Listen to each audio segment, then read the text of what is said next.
Chapter 53 Rumors of a Terrible Monster Nearby. While he, who was Alexander, and his company waited in the village near the courtyard, they heard several rumors.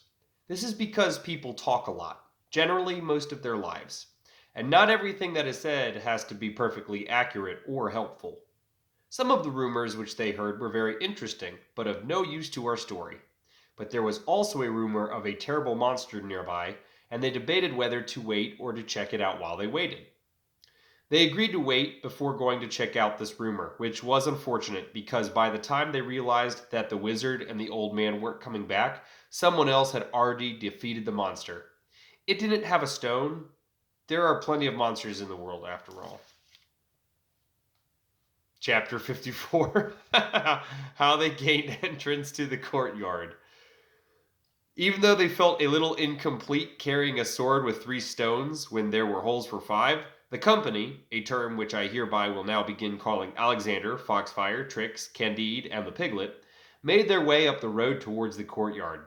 And I think it is about time to describe what I have been talking about whenever I say the courtyard, because it sounds very small, but is in fact a very large area I am talking about. I think it is an Italian term, but I cannot remember its actual translation or what the Italian word is. So I use courtyard, but it might be more accurate to say kingdom or region. Names are just so restricting.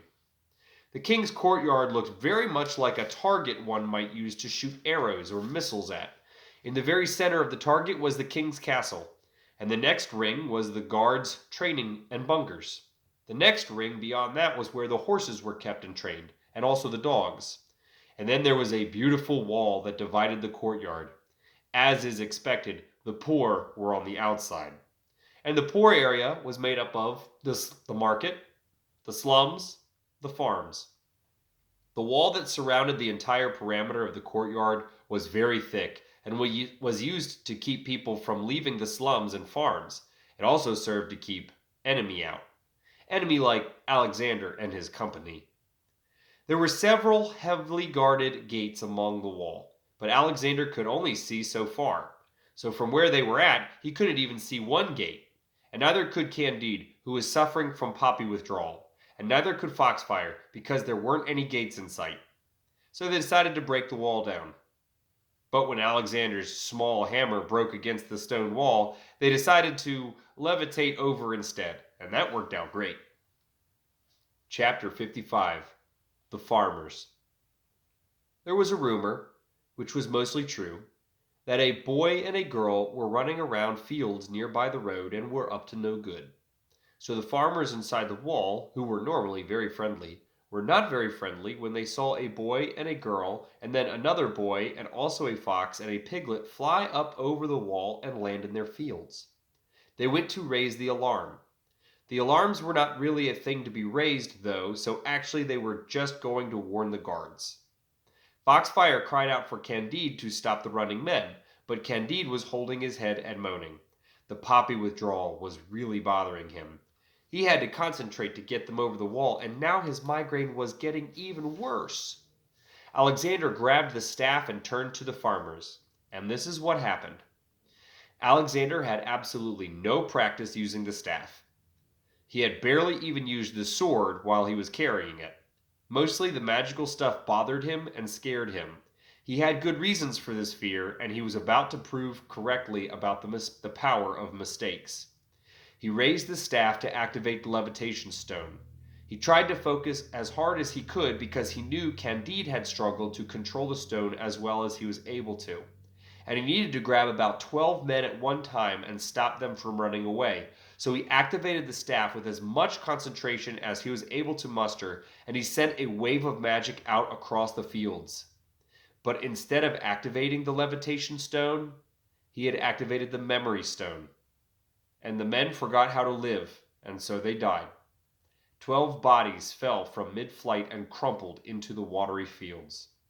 He, who was Alexander, felt the exhaustion explode in his brain, and blackness filled his sight and took over his mind. When he fell, he was unconscious. Chapter 56 The Farms. When Alexander awoke, it was nighttime. Foxfire had built a small tent around them and had even set up a small campfire to keep them warm. She was using the sword's power of moving water to make it rain so that most of the guards and farmers would stay undercover and not patrol the area and find all the bodies. She was also rubbing her forehead a lot because she had gotten a small dose of the memory blast. She couldn't remember what it was she was forgetting. Candide was actually much happier. He had also gotten a small dose from the blast, and he had entirely forgotten what he was addicted to poppies. Totally cured, he was singing again.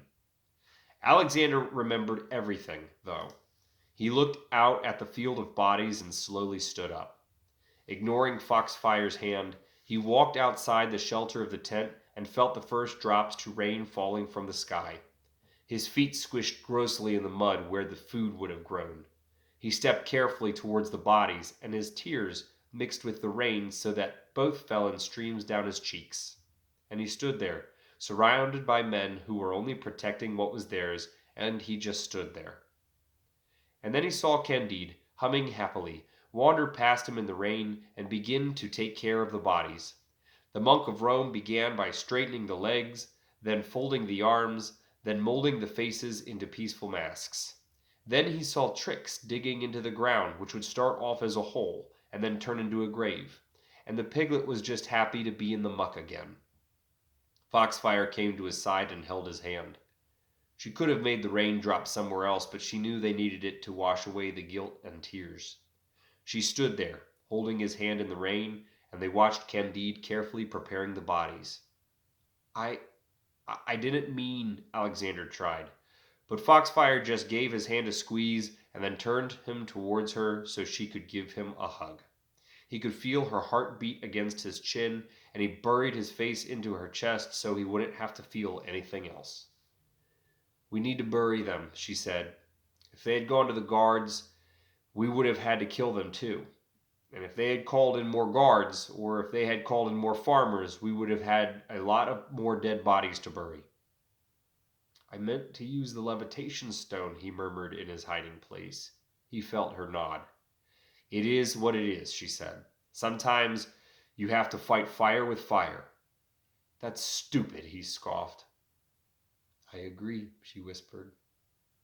And when the world seemed like a safer place to be in, Alexander stepped back out of Foxfire's embrace and looked her in the face. The goal hasn't changed, he said. She smiled. We kill the king. And they began to help Candide with burying all of the bodies. When they had finished, there were 12 new plots where nothing was growing. Alexander took the bag of beans from his knapsack and planted one on each grave. The rest he tossed into the field. As they took turns sleeping for the rest of the night, Alexander inventoried and re-inventoried the contents of his bag. A ruined letter, a smooth stone, 4 gray pebbles, a bottle of ash, a tooth, a shadow world potion, a magnifying glass, a scalpel, a jar of leeches, an apron with pockets, a ruined map, a fistful of gems, some sandpaper. He threw the ruined map into the campfire before it died. Actually, that was the reason it died. And before the other 2 could wake up and complain about the cold, he used the sword to fire up the embers again. Eventually, he woke Candide up so he, who was Alexander, could fall asleep for an hour or so. And then Candide woke up Foxfire, and then it was dawn. Feeling somewhat rested and ready to move on, the company put out the campfire and snuck through the rest of the farms until they got to the slums.